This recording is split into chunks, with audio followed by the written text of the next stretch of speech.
Grafietti, pelas regras que são postas na Europa, essa de 70% de receita, e pelas regras que você pretendia implantar no Brasil, você falou que tinha uma evolução, de fato, eu concordo contigo que tem, e isso o Textor tem razão também, tem falhas no sistema europeu, né? Mas das regras que você pretendia implantar aqui, dos times da Série A, quantos que você acha que estariam adaptados a um sistema de fair play robusto? Que não, eles passariam hoje em dia? Como você fez o trabalho do relatório convocados, fazer uma divulgação aqui, que é ótimo, um trabalho financeiro, daquele trabalho que você fez ali, quem que você acha que estaria dentro e quem que você acha que sairia fora dessa regra? Se nós fôssemos usar aqui esse modelo, por exemplo, o modelo da UEFA, provavelmente, ou da Premier League, provavelmente quase todos estariam dentro, que é o caso do Corinthians, por exemplo, né? Quando eu faço a conta de receita menos custos com salário, agente, amortização e tudo mais, ele estaria dentro dos 70%. O problema é que justamente a falha do modelo europeu é não comparar isso com o tamanho da dívida que o clube tem. Dentro do modelo que eu construí, que era comparar as duas coisas, né? Essa sobra aqui operacional com as dívidas, daria para dizer que metade da Série A, um pouco mais, uns 12 clubes, estariam adaptados, não só pela questão da receita, né? Da relação receita-custo, mas os que não estariam aprovados muito mais porque carregam dívidas muito grandes. Até hoje, se eu pegar o Atlético Mineiro, se eu pegar o Cruzeiro, o próprio Botafogo, o Corinthians, enfim, são clubes ainda que carregam, São Paulo provavelmente, são clubes que carregam dívidas ainda internacional. Estou tentando lembrar aqui os clubes que têm esse perfil. São clubes que têm dívidas muito grandes. Então, mesmo que eles operem dentro do positivo, digamos assim, né, entre receita e custo, as dívidas são muito altas. Então, Vasco, a gente não pode... Né? Vasco, Fluminense, que são clubes que carregam dívida, então a gente já falou aqui nos 8 clubes. É mais ou menos isso aqui, em linhas gerais, são esses os clubes que talvez tivessem alguma dificuldade em ser aprovado automaticamente no modelo de fair play. Significa que eles seriam sancionados imediatamente? Não, né? Quando você implanta um modelo desse, você tem um período de adaptação em todos eles. A Premier League aqui, essa mudança, ela vai impactar só 25 e 26, na UEFA também, enfim, tem algumas mudanças aqui que vão acontecendo no tempo. Agora, alguns clubes têm dívidas muito grandes, mas e por mais que eles façam esforço, eles não conseguem. Chegaram a conversar com você, César, sobre esse prazo? Que eu fico imaginando que o cara vai falar assim, ó, então me dá 30 anos, aí a gente ajusta tudo. Nas negociações, nos 2 movimentos que eu participei, as negociações eram para algo em torno de 3 anos de adaptação. 3 anos, beleza. Foi a SAD na Espanha, né? A SAD foi... A política das SADs, Sociedades Anônimas Deportivas na Espanha, foi promulgada em 90, a legislação foi criada em 90, e o prazo foi até 94, em janeiro de 94, tinha o debate da entrada de transformação de SADs. Agora, o ponto é que a gente está criando um modelo, ou melhor, os clubes e os MCOs, os multiclubes ownerships, estão se tornando cada vez mais rebuscados em relação ao passado, né? E, ao mesmo tempo, a gente está criando gaps muito grandes, não tanto nas principais ligas, mas certamente nos principais torneios continentais. Então, vamos pegar. Nos anos 90, quando a Parmalat tinha Peñarol, Boca Juniors, Palmeiras, Parma, Benfica, Videoton da Hungria, era um cenário... Eu lembro muito de um jogo Palmeiras e Juventude, na última rodada do primeiro turno do Brasileiro 95, que a gente passou a semana inteira dizendo que o Palmeiras vai ganhar esse jogo, claro, e vai ser campeão do primeiro turno, porque é Parmalat contra a Parmalat. Aí empatou o jogo, o campeão do turno foi o Cruzeiro. Não aconteceu a roubalheira, né? Mas você tem... Um dia pode ter uma final de Champions League no Manchester United e Lille, né? Digamos. E, por outro lado, você tem nessa distância cada vez maior de país para país nos torneios continentais. Quer dizer, como é que se pode imaginar que vai ter um torneio mais equilibrado num tempo em que a Inglaterra produz o maior conhecimento e dinheiro da Europa, e a Romênia, que foi o último time campeão com jogadores locais apenas, em 86, não vai disputar nem o torneio. Isso está acontecendo na América do Sul também. E isso, o que você percebe que a indústria está preocupada com isso ou não? Ela está preocupada em regular os próprios campeonatos. A sensação que eu tenho, PVC, aqui, que por exemplo, ao criar a Conference League, a UEFA aumentou ali, criou mais um layer para que estes clubes possam ser campeões continentais. a sensação que eu tenho é que ninguém está preocupado em falar agora teremos um clube da Romênia contra um clube inglês na final de Champions League. Mas sim dar a oportunidade para um clube da Romênia, ou o Olympiacos, que foi campeão da Conference League, ou disputando final com Fiorentina, que é um clube que nenhum deles chegaria numa Champions League, deu a opção e a oportunidade deles ganharem uma competição continental. Então, a minha sensação é que vamos manter tudo mais ou menos como está, mas vamos aumentar as chances e as possibilidades dos clubes serem campeões dentro dos seus tamanhos. E aí, não é uma questão de privilegiar grandes contra pequenos, mas é saber que há diferenças entre grandes e pequenos. Não dá para a gente, de novo, eu vou usar os exemplos no Brasil, não dá para esperar que o Flamengo gaste a mesma coisa que o Cuiabá, só porque o Cuiabá fatura 10%, 20% do Flamengo. A própria máquina do Flamengo já vai gerar muito dinheiro, você faz o que com esse dinheiro? Queima? Não. Então, o ideal os tamanhos têm que ser equivalentes à sua força, que foram construídas ao longo de décadas, de anos. Então, a preocupação que se observa é manter a pirâmide, manter os clubes dentro das suas possibilidades, dar mais chances de eles conquistarem, mas ainda assim dentro das competições nacionais, que essa é uma discussão que é muito recorrente, manter uma quantidade de clubes tal que os grandes, de alguma forma, subsidiem os pequenos com um contrato de TV que distribuam de uma maneira mais equilibrada os recursos, que garantam que a Juventus jogue contra o Frosinone, sabe? Que faça com que o futebol, de alguma maneira, continue com a sua aura de distribuidor e de competidor global. Muito bem. Meus amigos, a gente vai. Ainda quero insistir nesse tema a respeito do fair play financeiro, porque trazendo para o ambiente que está agora, a partir de agora, com Libra, Liga, todas as coisas que estão postas nesse momento no futebol brasileiro. Grafietti, você vê ambiente para isso? Ambiente não, porque, de novo, cada um, ainda mais que nós temos hoje 2 grupos separados, né? Completamente separados, eu acho improvável que nós tenhamos aqui alguma coisa acontecendo no curto prazo. Se em algum momento eles voltarem a se conversar de uma maneira organizada para criar uma competição única, uma liga e tudo mais, isso certamente volta para uma discussão mais clara.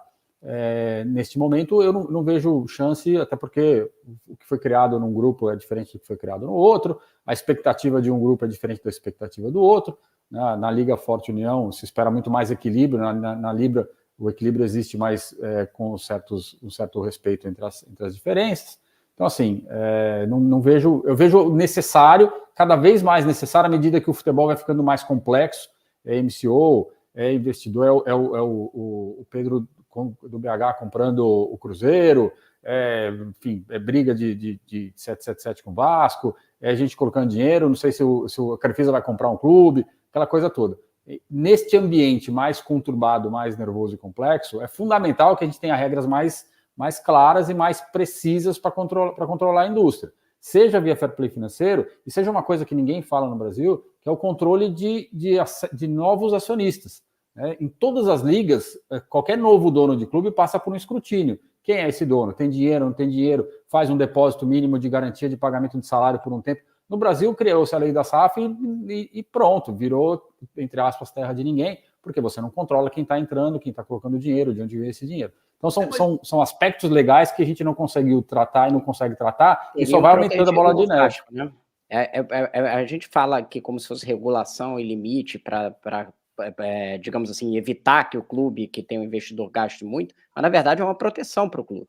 O Vasco poderia, por exemplo, teria sido protegido se tivesse havido um processo de escrutínio sobre o dono e quem estava investindo no Vasco.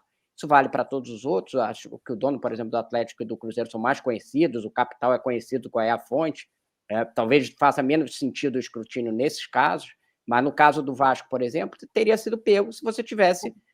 A Premier League está barrando a compra da 777 do Everton, que no final das contas, foi o que aconteceu. E o Everton, eu falei com um jornalista inglês aqui, que faz parte dos nossos grupos de jornalistas internacionais, que é super torcedor do Everton, ele estava feliz porque evitaram que o caso do Vasco acabou evitando que a 777 comprasse o clube dele. Então, seria uma proteção contra o investidor, como foi o dos Glazers no Manchester United, que entrou para fazer dívida no clube, né? E aí era legítimo, era, mas ele estava fazendo dívida do clube, comprometendo um clube que tinha uma geração de receita muito grande, para ele ficar fazendo dinheiro para ele. Então, eu acho que esse tipo de investidor abutre teria que ser pego num escrutínio. Gostei disso, investidor abutre. PVC, quem vai olhar por nós? Não, eu sei, mas você é banco advogado do diabo para lembrar casos como o do Glazer ou casos como o do Shinawatra, porque a Inglaterra tenta disciplinar hoje, e eu queria que você comentasse isso, porque eu posso estar comentando um exagero, mas durante um grande tempo foi o paraíso do picareta internacional, né? E assim, o picareta internacional era o Abramovich, mas não era só o Abramovich. Então, uma série de clubes modestos do sul da Inglaterra, enfim, tem uma história longa. O Shinawatra é o maior exemplo, que era o cara ligado ao governo da Tailândia, que comprou o Everton, que botou ali o Robinho, o Elano, e começou a gastar. E o Manchester City não quebrou porque chegou o governo dos Emirados Árabes, o Sheikh Mansour, e comprou dele. E aí sim se transformou o Manchester City em uma potência internacional, em contraponto com o Manchester United, que foi o grande exemplo de organização do primeiro processo de Premier League, que depois dos Glazer, acho que até sobreviveu aos primeiros 10 anos do Glazer, porque tinha a organização do Ferguson. E depois do Ferguson faz 12 anos que não ganha nada, não ganha o campeonato. Então, assim, também tem essa relação, mesmo na Inglaterra, onde se cuida muito, você não vai estar imune a uma doença desse tipo. Você pode diminuir o risco dessa doença chegar, tipo fazer exame anualmente, semestralmente. Eu acho que aqui tem 2 pontos para você. O primeiro, a Inglaterra tinha, até bem pouco tempo atrás, uma enorme flexibilidade com o dinheiro que vinha de fora, para qualquer indústria.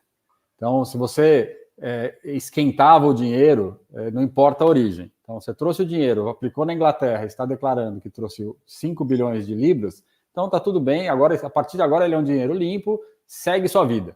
Então, era uma certa festa, né? Então, o futebol acabou recebendo parte deste dinheiro lá atrás. E eu acho que com a recorrência de casos como esse que você conta do Manchester City, e que acontece em tantos outros, se a gente for pegar o Reading, por exemplo, é um caso que passa por isso, o Bolton. Então, exato. Agora quase foi comprado por um investidor brasileiro. Sim. Exato. E aí, se você pegar o Charlton, enfim, especialmente na Championship inglesa, é quase que o inferno. É a antessala do paraíso, mas vira um inferno, porque todo mundo gasta, e o cara desiste da brincadeira e o clube quebra.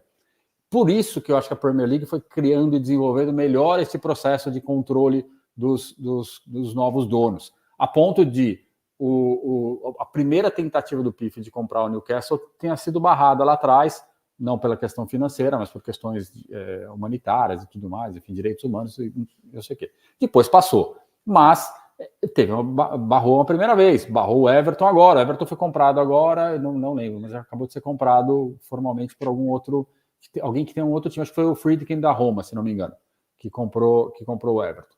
Então, mas é alguém que já é do mercado, sabe-se de onde vem o dinheiro, enfim, já tem outro clube. Então, essas regras, elas foram evoluindo ao longo do tempo. Eu acho que elas continuarão evoluindo à medida que isso preserva o futebol. Eu gostaria de ver essas regras evoluindo todas no Brasil, mas eu acho que a gente está ainda muito longe de qualquer coisa nesse sentido. Aí, César, só para complementar, eu acho que seria importante você falar sobre isso.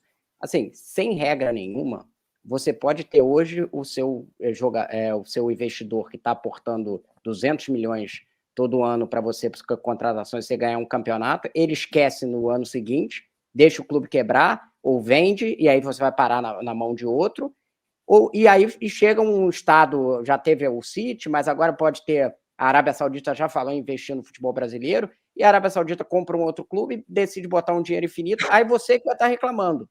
Então, não adianta, sem regra, não adianta ficar falando assim, não, mas agora eu me dei bem porque eu consegui um investidor maior. Em algum momento vai vir um bolso maior e vai desequilibrar a liga. Exato.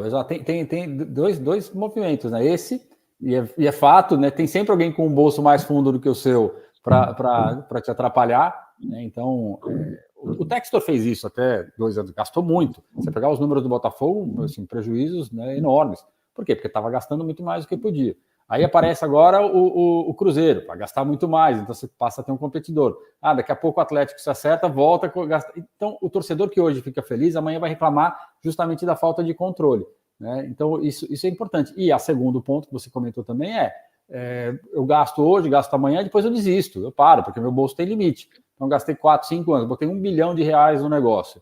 Chega uma hora que você cansa, porque assim, você não está tendo retorno, revender, você não está ganhando, e aí você vai revender para quem? Em que condições, a que preço, quem é o dono, ou simplesmente larga. O Valência teve grandes problemas na Espanha por conta disso, né, porque o dono simplesmente abandonou e em algum momento a torcida foi reclamar e o dono falou, o clube é meu, eu faço o que eu quero.